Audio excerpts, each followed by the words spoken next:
It has been 3 years since Magic introduced the card type Battle. In 2023, when the Phyrexians were invading the rest of the multiverse, they fought a war on at least 36 different fronts. Magic portrayed this in the card game through the introduction of the card type Battle. Each one carried with it certain distinct tropes. The cards were always printed sideways, each one had the name Invasion of, they all had the subtype Siege, and they all have a backside that's the reward for defeating the battle. They come with the inherent ruling that as it enters, you choose an opponent to protect it. You and everyone else can attack it, and when it's defeated, you exile it and then cast it transformed. They've only been made in this set, and they've only been made with the subtype Siege.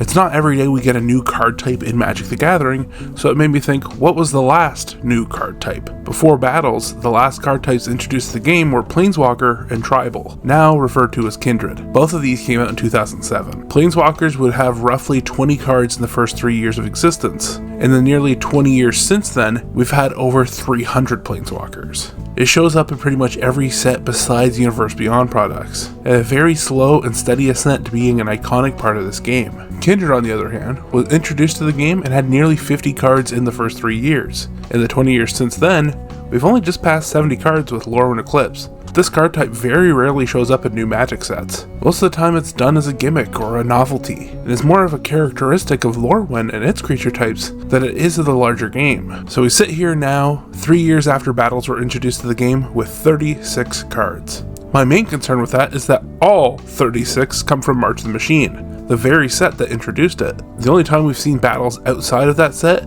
was Invasion of Innistrad from the Innistrad Remastered set. This is a card type that really feels like it's been neglected by Magic. Even the audience feels like it's forgotten about this card type. When was the last time you've seen one of these played? I'm gonna be honest, the only time is when I play my copy of Invasion of Dominaria. I run in Brawl on Arena, but I really only run it to hit my dailies. I see the odd Invasion of Zendikar come up in green decks. The most expensive battle is Invasion of Ikoria at $11. Outside of that, there isn't another battle that's worth more than it costs to buy a pack. There's obviously a problem with Battles, and it feels like it's just going the route of the Kindred spell, rather than the route of the Planeswalker. So here is how I make Battles better, or at least Sieges.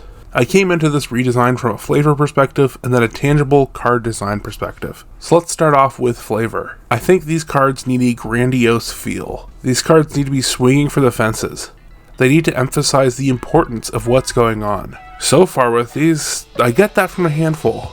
The mythic rare ones directly show the actual conflict. Invasion of Tarkir directly shows a Phyrexianized dragon, a member of Kolaghan's brood, attacking some Ojutai dragons. With a lore that backs this up, a big dragon getting completed is kind of important. We had Skittles beforehand, but this has bigger implications for the world of Tarkir. Some of the rare and uncommons really just feel like something's vaguely going on. I can't tell who's the good guy and who's the bad guy in Invasion of Xerix. As far as I know, this is just everyday life on this plane.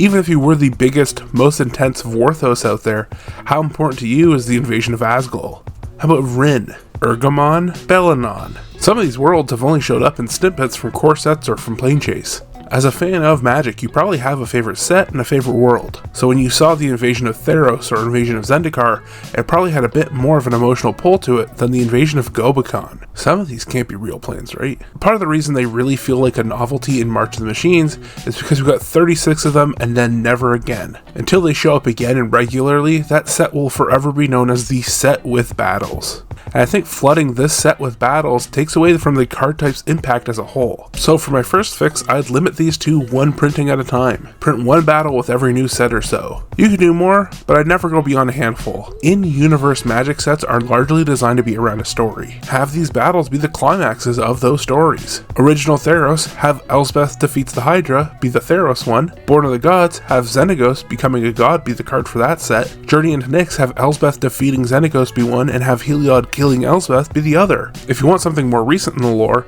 Secrets of Strixhaven's plot climaxes with a group of students tracking down an Archaic who has kidnapped an Oracle. Then there's the reveal that they're trying to protect a reality-altering portal that leads to Hexhaven and Jace's messed up reality.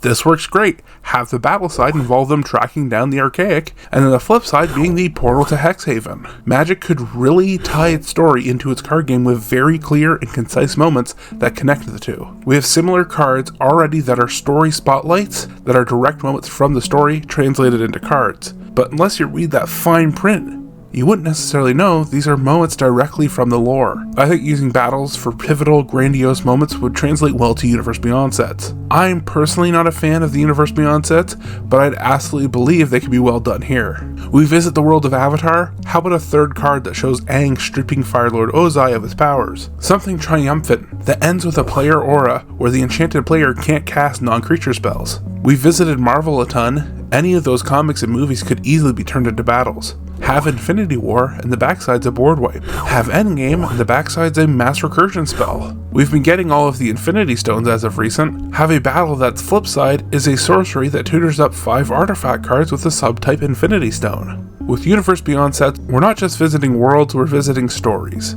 I think sagas have already demonstrated a great way to show the full idea of a story, but I think battles can be a great way to put an exclamation mark on that and symbolize the climax and where we go from there. My second change for battles is better rewards. It isn't crazy to say that with most battles, no one is running it for the reverse side of the card. I don't think that's too unfair either. You shouldn't run a Planeswalker for its ultimate. Why would you run a battle for something you might not see on the other side? I think battles need to be more enticing and give off better rewards. A common consideration that is made when you play a Planeswalker is that you've essentially given yourself some extra life. If it's a Planeswalker who's producing a bunch of value, or is in a spot where it can end the game, you've essentially gained life equal to its loyalty. If a dangerous Planeswalker is at 4 loyalty and it needs to be dealt with, you have saved yourself from at least 4 points of damage from attacking creatures. So when you play a battle, you're essentially doing the same thing but in reverse. You're giving your opponent's life equal to its defense counters. The main difference here is that you can choose not to attack the battle if you don't care what's on the reverse side, which is why I think they need to juice up the rewards for battles. There's already some fun cards here, but imagine if we had copies of some broken cards in Magic's history on the reverse. You'd be a lot more willing to attack a battle if it meant you got a copy of Smothering Tithe or Dockside Extortionist. You'd be a lot more willing to defend a battle if it stopped your opponent from getting control of Jace the Mind Sculptor or Emrakul the Aeon's Torn. This could also be a very fun way to introduce cards into formats where they're banned or just weren't printed in originally anyways, in a similar way to how Emeritus of Ideation brought back Ancestral Recall. As of right now, the only person that directly benefits from battles is the one who cast it. And we've already talked about juicing up those rewards to make them actually worthwhile, but I think rewards need to be better for everyone else who's involved too. Battles, as is, can be attacked by other players at the table, but even if player 1 cast the battle, player 2 is defending the battle, and player 3 did all the work to get the battle to flip, player 1 who reaps all of the rewards. I think the rewards for battles needs to reward not just the person who cast it, but also the person defending it and whoever landed the finishing blow. The last hit rewards could be easy enough.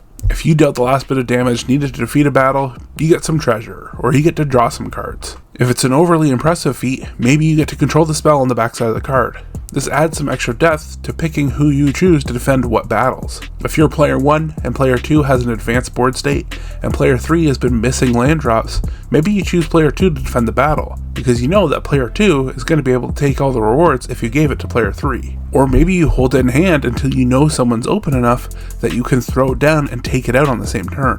I also really love the idea of rewards for defending a battle. If someone's picked you to defend a battle, you should at least receive some benefit from actually defending it. It doesn't need to be massive either. This could be something similar to the last hit rewards where you gain treasure or draw cards. I also think from a flavor perspective, this would work really well if it had something with a timed mechanic. A battle isn't going to just wait around to end. It isn't going to wait for you to have time where you can swing a dragon to attack it. It'd be fun to make this just a proper countdown, but I think it'd be too hectic to make a battle have 2 different counter types. But I think you could get away with this with something like, during the defending player's upkeep, remove a defense counter. You could pair this up with the last hit mechanic and word it something like, during the upkeep of the player defending this battle, remove a defense counter. When the last defense counter is removed, the player whose turn it is draws 2 cards. You could also throw in the caveat where it counters the spell on the back. This whole thing needs to be cleaned up, but I think this is way more exciting than the battles that we currently have. So in conclusion, I think battles could be much better than they currently are.